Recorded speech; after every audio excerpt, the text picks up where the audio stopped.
RBSK कार्यक्रमांतर्गत निवासी विद्यालयातील दिव्यांग विद्यार्थ्यांची तपासणी। ज्या मुलांमध्ये जन्मजात दोष, रोग, कमतरता आणि विकासात्मक विलंब होताना दिसून येत आहे, यासारखी आरोग्य स्थिती ओळखून त्यावर निदान करणे हा राष्ट्रीय बाल स्वास्थ्य कार्यक्रमाचा मुख्य उद्देश आहे।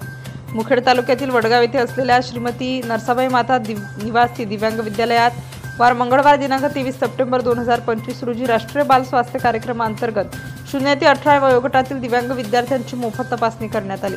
यात ज्या दिव्यांग विद्यार्थ्यांना कांजण्या, फिट्स, पोटाचे आजार, हृदयाविषयी असलेले आजार व समस्या यावर मुखेड येथील उपजिल्हा रुग्णालयातील डॉक्टर संगनोर रश्मी राठोड, दिनेश काशवाड, अस्मिता यांनी दिव्यांग विद्यालयास भेट देत शालेय दिव्यांग विद्यार्थ्यांची तपासणी करून मोफत औषध उपचार करीत योग्य तो सल्ला दिला। यावेळी नवराष्ट्र माझा न्यूजचे संपादक सतीश वाघमारे यांची प्रामुख्याने उपस्थिती होती।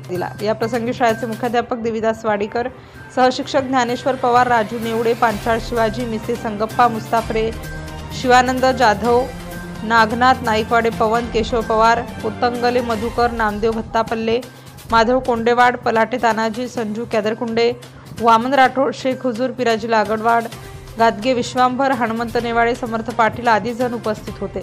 नवराष्ट्र माझा, सतीश वाघमारे, नांदेड। नवनवीन घडामोडी जाणून घेण्यासाठी नवराष्ट्र माझा या आपल्या YouTube चॅनलला लाईक, शेअर व सबस्क्राईब करा।